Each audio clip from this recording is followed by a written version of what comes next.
Political parties, including the Azanian People's Organization, converged in Sharpeville to commemorate Human Rights Day. Azapo used the day to urge residents to vote the ANC out of power. The Power Party has slammed the ANC for failing to deliver basic services. Joining us to reflect on the day is Gaontebale Nodoba from Azapo. Very good afternoon to you. Thank you so much for your time. As the country commemorates Human Rights Day, Azapo was among the first to begin these commemorative activities in Sharpeville. What does this day mean to you as you were out there reflecting and commemorating it?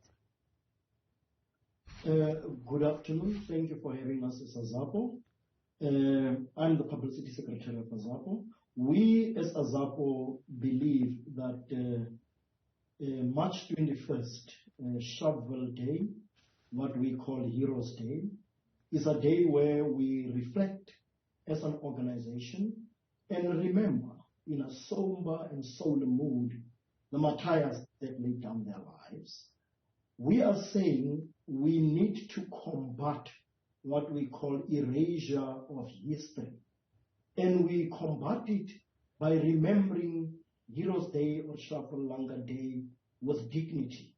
With dignity in the sense that we see that the current narrative through the current ruling party is to erase the true history, the true heritage of liberation history by diluting and calling the significant a calendar day in the struggle of liberation, calling it Human Rights Day, when it's not supposed to be called Human Rights Day.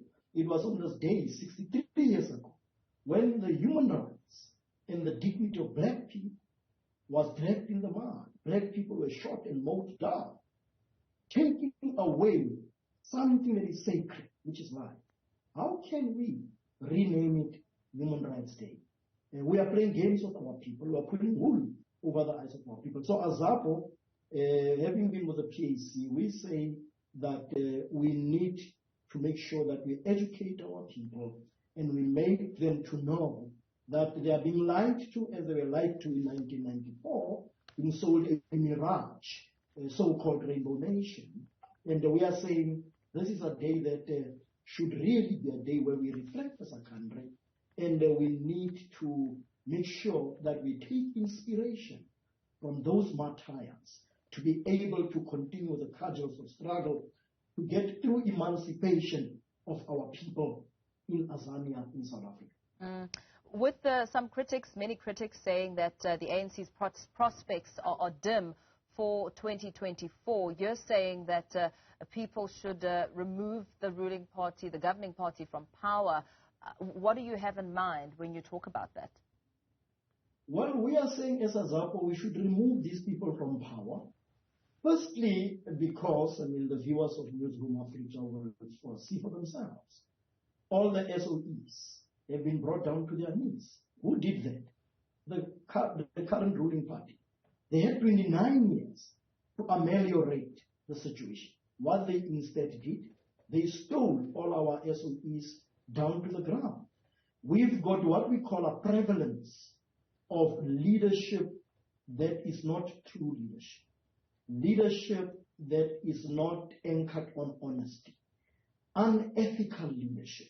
Leadership that is not selfless. Leadership that is self-serving. People that have said we must send them. But that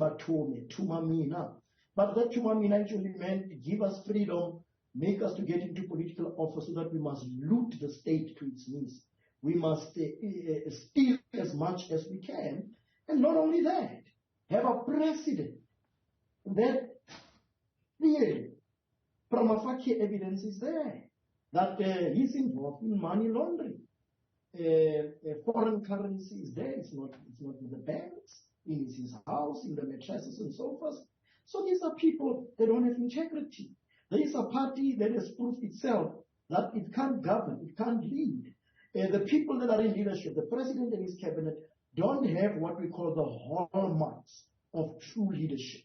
True leadership will mean a leadership that basically has got what we call a consuming love for black people, a consuming love for its own people. This leadership doesn't have that. So as Azapo, we are indeed calling for people to remove this particular misruling party called the ANC. Remove them because they've got the power through their vote. So through their vote, we say they can reverse the betrayal. Now, what we do as Azapo is to educate our people about the trappings of this neo-colonial settlement, of this quasi-bourgeois democracy that we have that doesn't work for our people. A democracy that makes people to fight with one another. We go through, as we were in this commemoration of today, and through our other actions that we did, the viewers of Newzroom Afrika will know that a month ago, Azapo had occupied the headquarters of NERSA, expressing the anger of black people about the issue of the tariff hikes of electricity. That was the anger of black people, and it cascaded. We're joined by several society organizations. And what happened yesterday was just a culmination of what Azapo has started. And we are then saying we must promote black self-love by ensuring that we make sure that an egalitarian society will be ushered in, where an economic system will be an economy where all members of society participate in the economy, right? Where the state shall, among other things, hold the land in state, shall nationalize all these banks. Through a socialist economic system, we socialize the means of production, and by so doing, we establish an egalitarian society.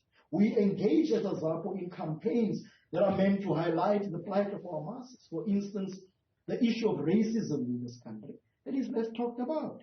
Azapo took this issue up, was the Belinda McGraw matter. We stood up. We defended black dignity.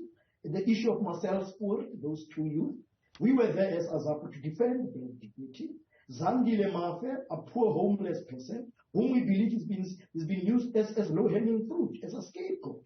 We are saying all these injustices of black people are the things that make Azapo to say, let black people remove this misruling ANC. As you speak about, pardon me if you'll allow me, as you speak about the engagements that you've had with your campaigns, what would you say to those who may say that Azapo seems frozen at the periphery of an otherwise vibrant political landscape, so much so that it almost seems as though there's a disconnect between Azapo and Steve Biko's Black Consciousness movement?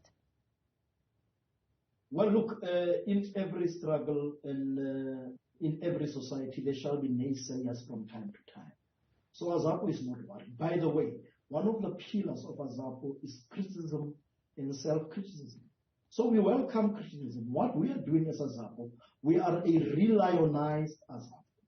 If viewers of Newzroom Afrika have seen, Azapo is taking on issues that face black people daily, practical issues, issues that show that Azapo is standing up for black people. Azapo is standing up to make sure that we ameliorate the lives of black people. Now, we need to know that the bourgeois democracy that we have is premised on parliamentary politics. And parliamentary politics, by their very nature, are very competitive. And it also goes with the issue of the funding models. If you are outside, like we are now as an extra parliamentary party, we need to work very hard, for instance, registrations and so on.